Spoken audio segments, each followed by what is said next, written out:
Hello friend, welcome to बिमीसा। मैं उपस्थित हूँ अपने सभी दोस्तों के लिए जिन्हें मेरी ज़रूरत है।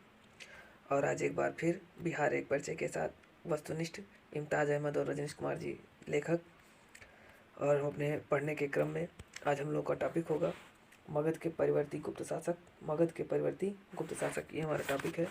और इसी के क्रम में हम आगे बढ़ें तो हमारा पहला प्रश्न, मगध के परिवर्ती गुप्त वंश का संस्थापक कुमारगुप्त।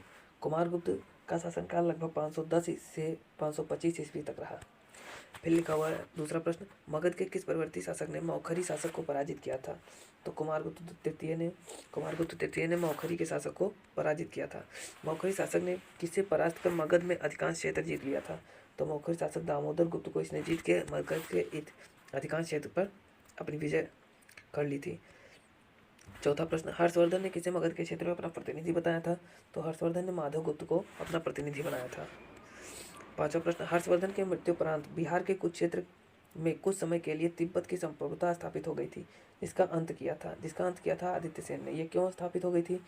बिहार के किसी स्थानीय शासक अर्जुन ने चीनी यात्रियों को क्षति पहुंचाई थी। प्रतिशोध में तिब्बत और नेपाली सेनाओं ने बिहार पर आक्रमण कर दिया था। नेक्स्ट क्वेश्चन, छठे नंबर पे, मगध के किस परिवर्ती गुप्त शासक ने अश्वमेध यज्ञ का आयोजन किया था?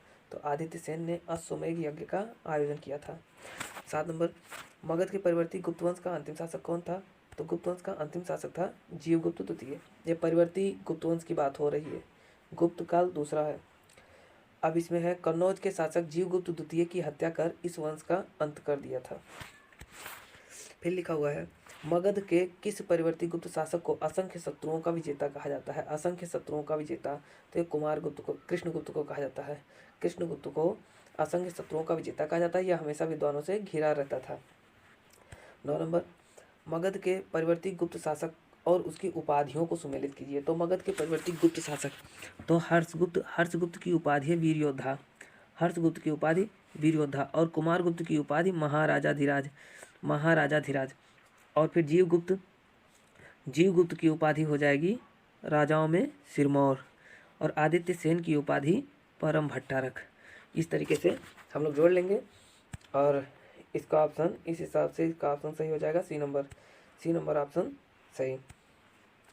नेक्स्ट 10 नंबर, मगध के किस परिवर्ती गुप्त सम्राट के बारे में कहा गया है कि उसने समुद्र तट तथा हिमालय के शत्रुओं को जीता था? तो ये कहा जाता है जीवगुप्त के बारे में। और जीवगुप्त के बारे में अभी हमने देखा है कि जीवगुप्त को राजाओं में सिरमौर कहा जाता था, छत्तीस चूड़ामणि। और नेक्स्ट क्वेश्चन 11 नंबर, हर्षवर्धन की मृत्यु के बाद मगध के अंतर्गत एक विस्तृत साम्राज्य स्थापित करने वाला प्रथम शासक था? तो ये आदित्य सेन था। हर्ष की मृत्यु के बाद इसने मगध पर विस्तृत शासन स्थापित किया था। मगध ने किस परिवर्ती गुप्त सम्राट के शासन काल में चीनी राजदूत वांग हुएंग से भारत की यात्रा पे आया था? तो ये था डी नंबर। आदित्य सेन के शासनकाल में चीनी राजदूत वांग हुएन से ये आया था भारत। नेक्स्ट क्वेश्चन, मगध के परिवर्ती गुप्त शासकों का सही क्रम। तो मगध के परिवर्ती गुप्त शासकों का सही क्रम हमारा हो जाएगा पहले बी नंबर, हर्षगुप्त, जीवगुप्त, कुमारगुप्त, दामोदर गुप्त, महासेन गुप्त, देवगुप्त, माधवगुप्त, आदित्य सेन। और ये क्रम हो जाएगा हमारा। और आगे नेक्स्ट क्वेश्चन, और यहाँ पे समाप्त हुआ। परिवर्ती गुप्त शासकों से इतने महत्वपूर्ण प्रश्न बनते हैं जो कि हमारे बीपीएससी परीक्षा या अन्य बिहार की परीक्षाओं में आ सकते हैं। दोस्तों, अगर पसंद आए तो लाइक करिएगा, शेयर करिएगा और सब्सक्राइब करिएगा, और अपना सुझाव देने के लिए ज़रूर से ज़रूर कमेंट करिएगा। धन्यवाद दोस्तों, जय हिंद।